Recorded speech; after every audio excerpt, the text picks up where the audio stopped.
गुरुग्राम नगर निगम ward 18 से पार्षद पद की उम्मीदवार लक्ष्मी प्रदीप निराला को आने वाली 2 मार्च को अपना आशीर्वाद, समर्थन व अपना कीमती वोट देकर विजयी बनाएं। धन्यवाद। विधानसभा चुनाव के बाद अखिल भारतीय राष्ट्रीय कांग्रेस ओबीसी विभाग के राष्ट्रीय अध्यक्ष एवं पूर्व मंत्री कैप्टन अजय सिंह यादव के मॉडल टाउन स्थित अपने निवास स्थान पर पहली बार कार्यकर्ताओं की बैठक बुलाई, जहां पर कैप्टन अजय सिंह यादव व अखिल भारतीय राष्ट्रीय कांग्रेस के राष्ट्रीय सचिव एवं पूर्व विधायक चिरंजीव राव ने कार्यकर्ताओं में जोश भरा। कैप्टन अजय सिंह यादव ने साफ कहा कि जब तक संवैधानिक संस्थाओं का दुरुपयोग होता रहेगा तब तक निष्पक्ष चुनाव होना मुश्किल है, जो कि लोकतंत्र के लिए खतरा है। चुनाव आयोग की नियुक्ति में मुख्य न्यायाधीश को हटा दिया गया। वहीं ईवीएम ने चिरंजीव राव को चुनाव हरा दिया और चुनाव में भारी धांधली हुई है। कार्यकर्ताओं से कैप्टन अजय सिंह यादव ने कहा, हार जीत तो एक हिस्से के 2 पहलू हैं, लेकिन आपका मनोबल नहीं गिरा और आज भी आप चिरंजीव राव के साथ खड़े हो। इससे पता चलता है कि चिरंजीव राव रेवाड़ी की जनता के दिलों में रहते हैं। उन्होंने कहा, चुनाव के बाद सर्दी और फिर मेरे बड़े भाई का निधन हो गया था, जिससे चुनाव के बाद मुलाकात नहीं हो पाई, लेकिन हमने रेजांगला का कार्यक्रम किया था जिसमें कार्यकर्ताओं से मिलने का मौका मिला था। कैप्टन अजय सिंह यादव ने कहा कि प्रयागराज में सैकड़ों लोगों की जान चली गई, लेकिन आज तक छुपाया जा रहा है। वहीं पैरों में बेड़ियां और हाथों में हथकड़ी के साथ भारतीयों को अमेरिका भेज रहा है, जिससे पूरे विश्व में भारत की बेइज्जती हुई है, जबकि मोदी जी अमेरिका में जाकर बोलते थे कि इस बार ट्रंप सरकार। वहीं हरियाणा की भाजपा सरकार ने चुनाव में 20 वायदे किए थे, जिनमें 500 रुपए का गैस सिलेंडर, 24 फसलों को MSP, महिलाओं को 2100 रुपये इत्यादि। लेकिन 100 दिन बीत जाने के बाद भी आज तक एक भी वायदा पूरा नहीं किया। हरियाणा की भाजपा सरकार से जनता ही परेशान नहीं, बल्कि हरियाणा सरकार के मंत्री अनिल विज भी बोल रहे हैं कि जनता के कार्य नहीं हो रहे। तो वहीं प्रदेश अध्यक्ष मोहन लाल बड़ौली पर भी महिला उत्पीड़न पर FIR दर्ज हो चुकी है, लेकिन फिर भी भाजपा उन पर कोई कार्रवाई नहीं कर रही है। पूर्व विधायक चिरंजीव राव ने कहा कि मेरी हार कर किसी को यकीन ही नहीं हो रहा है। कई लोग बोल रहे हैं कि पोलिंग बूथ के नजदीक गाड़ी खड़ी करके EVM को हैक कर लेते हैं। वहीं विधायक लक्ष्मण यादव को रेवाड़ी के रुके हुए कार्य करवाने चाहिए, लेकिन बड़ा अचंभा होता है कि विधायक अपने हाथ में झाड़ू लेकर फोटो सेशन करवाने में व्यस्त रहते हैं। विधायक का काम झाड़ू लेकर घूमना नहीं, बल्कि ये देखना है कि कहां पर झाड़ू नहीं लगाई जा रही और काम क्यों नहीं हो रहे। यदि कहीं पर कार्य नहीं हो रहा और स्टाफ की कमी है तो वहां पर स्टाफ भर्ती करो, ताकि युवाओं को रोजगार मिल सके। बस स्टैंड, कॉलेज की बिल्डिंग, बरसाती पानी की समस्या, धारूहेड़ा का दूषित पानी, मसानी बैराज का पानी, आवारा पशुओं, पीने के पानी, सीवरेज इत्यादि पर ध्यान दें। आज तक एक भी काम विधायक लक्ष्मण यादव नहीं करवा सके हैं। कार्यकर्ताओं ने कहा कि अहिरवाल में कैप्टन अजय सिंह यादव के परिवार की कोई भी बराबरी नहीं कर सकता है। हर किसी के सुख दुख में कैप्टन अजय सिंह यादव व पूर्व विधायक चिरंजीव राव पहुंचते हैं। चुनाव में हार हो या जीत, लेकिन कैप्टन अजय सिंह यादव का परिवार कार्यकर्ताओं के लिए हमेशा खड़ा रहता है। चिरंजीव राव का लंबा कैरियर है और सुनहरा भविष्य है। चिरंजीव राव भविष्य है। चिरंजीव राव भले ही चुनाव हार गए हैं, लेकिन रेवाड़ी की जनता के दिलों में रहते हैं। आइए सुनते हैं पूर्व मंत्री कैप्टन अजय सिंह यादव व उनके पुत्र पूर्व विधायक चिरंजीव राव ने क्या कहा। रेवाड़ी से हमारे संवाददाता राजेश शर्मा की रिपोर्ट। हमारे जो मेरे भाई है उनका होता है और उसके अंदर एक टोपी मैंने और कप्तान साहब ने डाली हुई थी, और उस टोपी का किस तरह से बीजेपी ने दुरुपयोग किया, चुनावी ध्रुवीकरण किया, ये हम सब के सामने, किसी को बताने की जरूरत नहीं है। अभी राहुल गांधी जी पिछले दिनों में बोल रहे थे और उन्होंने बताया कि किस तरह से जब लोकसभा में चुनाव हुए थे और जब महाराष्ट्र में चुनाव हुए विधानसभा के, तो 70 लाख वोटें वहां पर बढ़ा दी गई। आप ये बताओ 4-5 महीने के अंतरकाल के अंदर किस तरह से इन्होंने 70 लाख वोटें महाराष्ट्र में बढ़ा दी और करीबन 40 लाख वोटें इन्होंने हरियाणा के अंदर बढ़ा दी, लोकसभा और विधानसभा के बीच में। तो इतने वोटर कहां से इन्होंने जोड़ तोड़ दिए, इस बात का जवाब ना तो इलेक्शन कमीशन देने का काम कर रही है और ना भाजपा की सरकार देने का काम कर रही है। और आप लोग तो आए दिन देख ही रहे होंगे कि किस तरह से इनके अपने जो नेता हैं वो रोज इनके ऊपर तीखे प्रहार कर रहे हैं।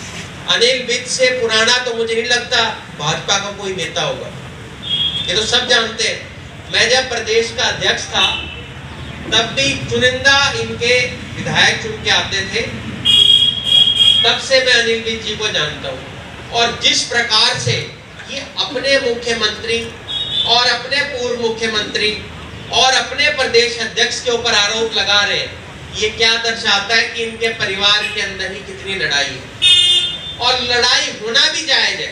आप एक बात बताइए, जब एक हमारी बहन ने जो प्रदेश अध्यक्ष है बीजेपी का, उसके ऊपर इतना गंभीर आरोप लगाया है कि उसके किस तरह से उसको प्रताड़ित उस महिला को किया गया है, और अनिल विज जी ने ठीक कहा है कि वो महिलाओं को हक दिलाने का कैसे काम करेगा जब उनका खुद का प्रदेश अध्यक्ष, उसके ऊपर इतने गंभीर आरोप हैं कि किस तरह से उसने एक महिला के साथ दुर्व्यवहार किया।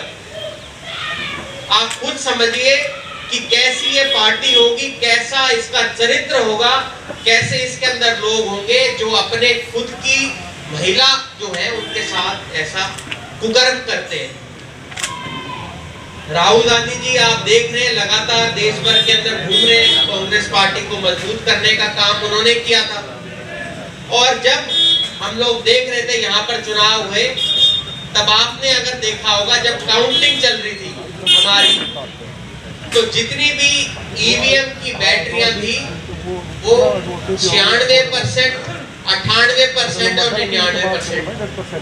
आप एक बात बताइए, एक मोबाइल जिसको हम पूरे दिन चलाते हैं, उसके बाद उसकी बैटरी क्या 99% रह सकती है? रह सकती है। पर हम सब लोगों ने पूरे हरियाणा के अंदर देखा कि जो ईवीएम की इनकी बैटरियां थी, उनकी जो चार्ज थी वो इतनी मिली। ये कैसे हो सकता है? इस बात का जवाब ना तो इलेक्शन कमीशन ने आज तक हमें दिया है, ना इस सरकार के लोगों ने हमें दिया।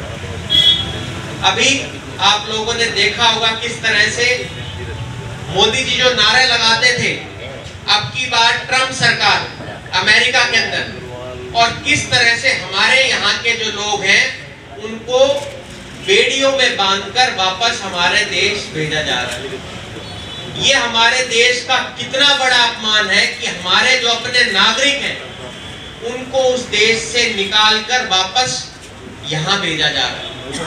ठीक है, आपको अलग तरीके से वो लोग वहां पर पहुंच गए, पर क्या उन्होंने इतना उनको पैरों से बांध दिया जाए?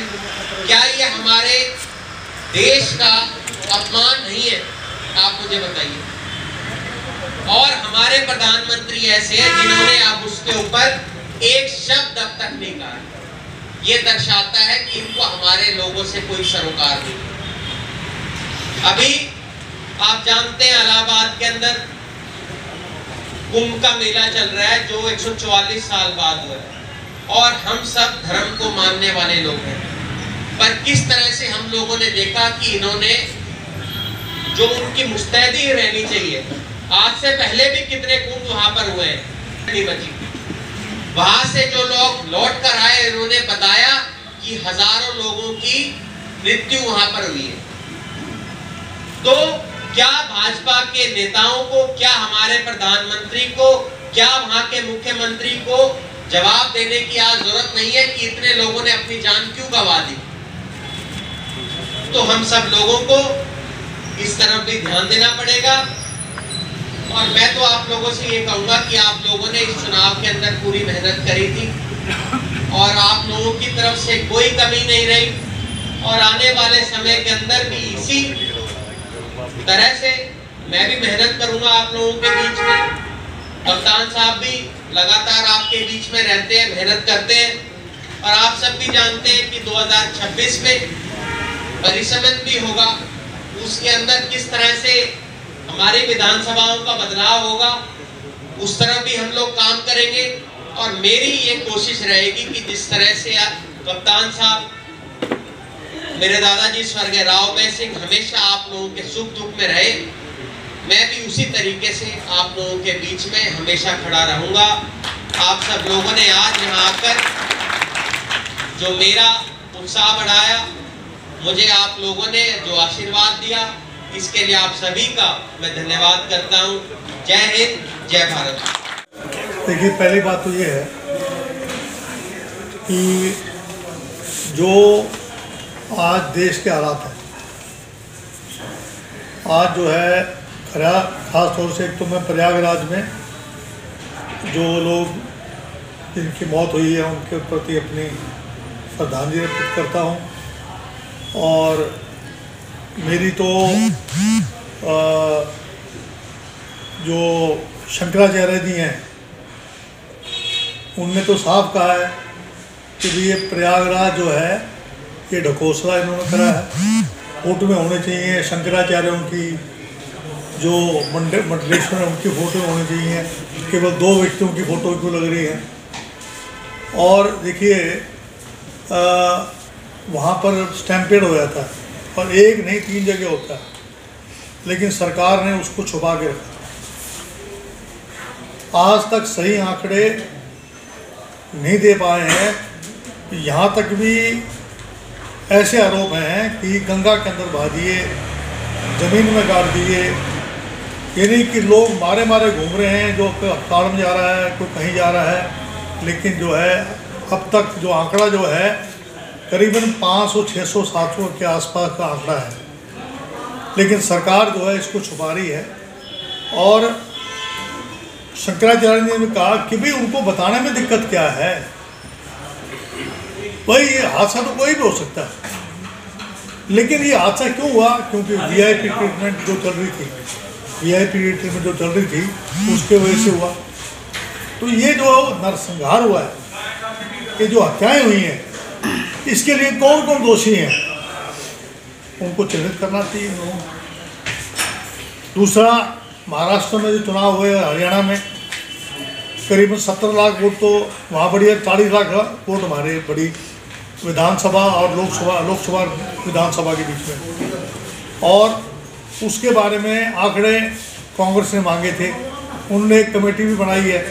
उसमें जो है उनका काम एक ही है कि वो तय में जाए। तो ईगल जो एक कमेटी बनाई है उनको ये है कि वो तय में जाए कि कितने लोग जो हैं, वोटें कितनी बढ़ी हैं, और मशीनों के बारे में भी। बल्कि ईवीएम मशीन के बारे में सोनिया गांधी जी को चिट्ठी भी लिखी थी कि वर्किंग कमेटी में रेजोल्यूशन लाया जाए कि ईवीएम मशीन पे पूर्ण बैन किया जाए।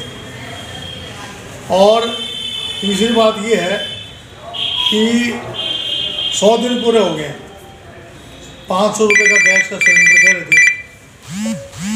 रहे थे ना, इनकी गारंटी में था। 2100 रुपये कह रहे थे हम लाडो बहन महिला को देंगे, और बिजली की भी कह रहे थे फ्री देंगे। उसके बारे में आज तक कोई बात नहीं हुई।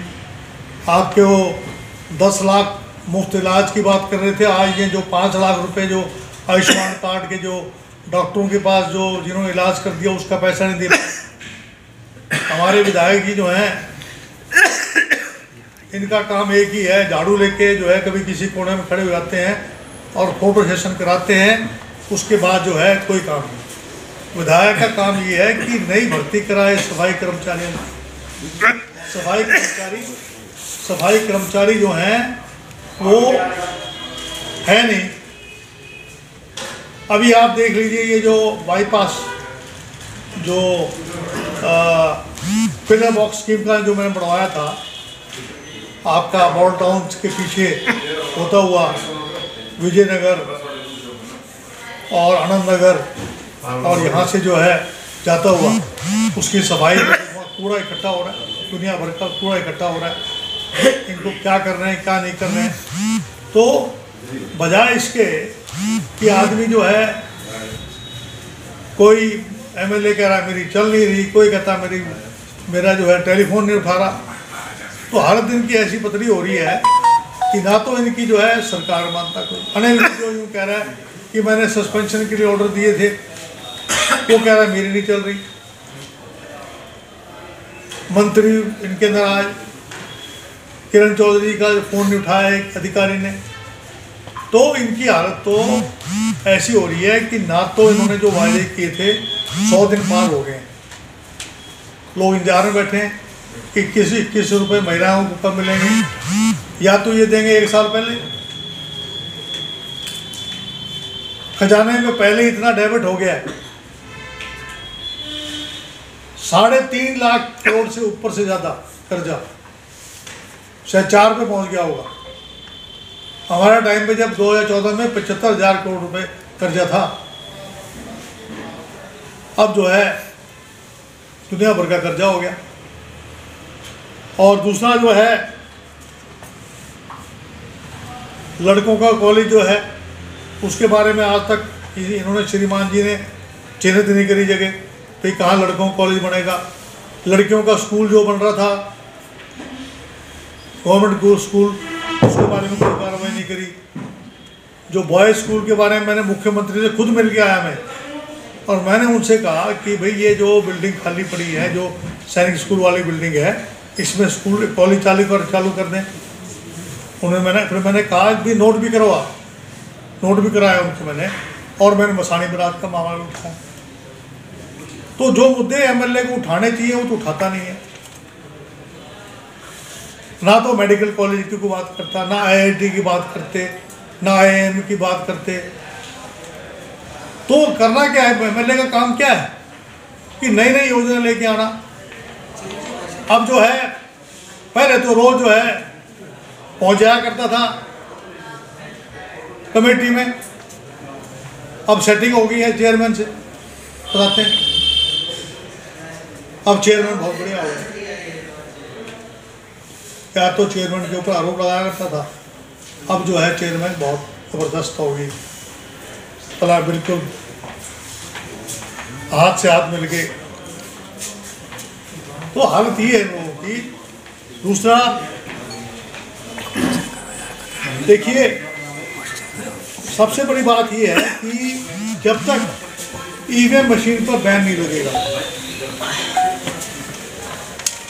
ईवीएम मशीन जो है, जैसे कि आपको चिरंजीव राव जी बता रहे थे कि ईवीएम मशीन जो है इसको हैक किया जा सकता है।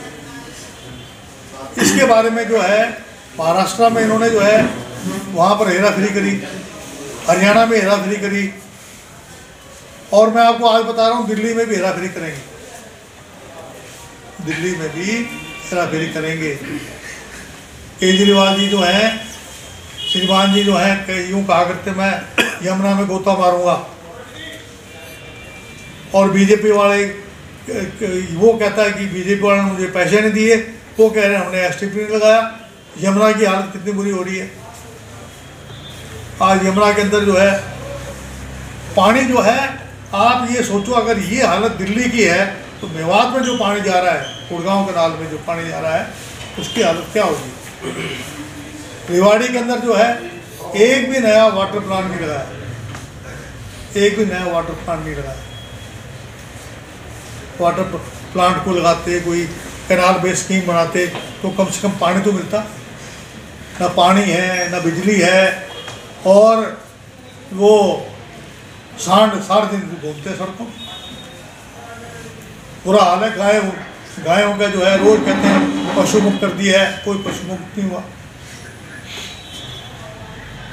कोई भी शहर के अंदर एक भी कोई काम नहीं हुआ हो, ये कह रहे हैं जी बस स्टैंड के पैसे आ गए। अब बस स्टैंड वही बना रहे हैं धारोड़ा में जहाँ पहले था, वहाँ की बजाय थोड़ा आगे जाके जमीन ले लें, वहाँ तो बस वैसे रुकेगी नहीं। पुल के नीचे जो है, जो अगर बस स्टैंड फिर बन गया तो दोबारा से उसका वही हाल हो जाएगा। और यहाँ पर ये बस स्टैंड कब शिलान्यास कर दिया, तो शुरुआत का काम कब करेंगे। कह रहे हैं पैसा भी एलोकेट हो गया। एम्स का मेडिकल कॉलेज आज तक नहीं बना, महाराजा स्वराज में मेडिकल कॉलेज नहीं बना, तो इन्होंने कुछ भी काम नहीं किया। दिल्ली चुनाव में देखो दबा के हेराफेरी हुई है, और केजरीवाल जी ने कुछ काम नहीं किया। कोई भी काम, उन्होंने कहा था कि मैं गंगा साफ कर दूंगा, उन्होंने कहा था कि मैं पानी पहुंचा दूंगा, उन्होंने एक अस्पताल नहीं बनाया, एक स्कूल नहीं बनाया। केवल झूठ बोल बोल के कहते मेरी चलती नहीं है, एलजी मेरी चलने नहीं देता। और आप मुझे बताओ, क्या केजरीवाल जी ओथ ले सकते हैं? अगर फर्स्ट को जीत भी गए उनके ऊपर मनाही है कि किसी फाइल पर दस्तखत नहीं कर सकते, किसी फाइल के ऊपर वो जो है किसी अफसर को बुला नहीं सकते हैं, तो मुख्यमंत्री कैसे बनाएंगे? कोई भी सरकार बनेगी कांग्रेस की मदद के बगैर दिल्ली में कोई सरकार नहीं बनेगी। खट्टर साहब एक बड़ा है, टीएमसी आरजेडी ने कोई नहीं किया, डॉक्टर थी और अब्दुल्ला ने कोई नहीं किया, केवल टीएमसी और समाजवादी पार्टी, शिवसेना कोई नहीं आया कैंपेन करने के लिए। मुँह जुबानी की बात नहीं होती, या कोई आया हो कोई उनके लिए आकर कैंपेन किया हो। टीएमसी के अलावा बाकी जो है आरजेडी ने साफ कहा है कि हम कांग्रेस के साथ रहेंगे, कांग्रेस हमारे साथ है, डीएमके हमारे साथ है, और आपका जो है जितने भी ये जो इन लोगों की कोई देखिए, और ये बात उन्होंने कह भी दी अखिलेश ने कि मैं गया जरूर था लेकिन मैं कांग्रेस के विरुद्ध नहीं गया। अब वो उनकी अपनी सोच है, उसका क्या इलाज है? अभी कल संदीप दीक्षित कोई ना तो कोई प्रवक्ता है पार्टी के, तो पार्टी की लाइन तो जो है ये तो यही लाइन है कि बगैर कांग्रेस की मदद के आप पार्टी जो है कि दिल्ली में सरकार नहीं बना पाएगी, उसको जरूरत पड़ेगी कांग्रेस की। और कांग्रेस ने इस बार पिछली बारी से जो आंकड़े थे हमारे, पिछली बार हमारी 9% वोट हमें मिली थी, 9%। इस बार मैं समझ रहा हूँ कम से कम 25% वोट अगर हमें मिल जाती है तो कम से कम 5 या से लेकर और 10 के बीच में सीट हमें मिल सकती है। भाजपा ये क्या 110 दिन के करीब, ये बात ठीक है उनकी, भाजपा क्या कह रही है तो हम भी कह रहे हैं कि नहीं बना है। कारण क्या मानते हैं? कारण उसका एक ही है कि अभी ये चुनाव, इसके दिल्ली के चुनाव आ गए, अभी दिल्ली के चुनाव का फैसला करेंगे। अनिल भी बड़े हो सकती है। अनिल जो है वो 7 बार के विधायक हैं, उनको अगर मान सम्मान नहीं मिलेगा, अगर वो किसी का सस्पेंशन का ऑर्डर करते हैं, किसी का अधिकारी उनका टेलीफोन जो है पे काम नहीं करते हैं तो परेशान है।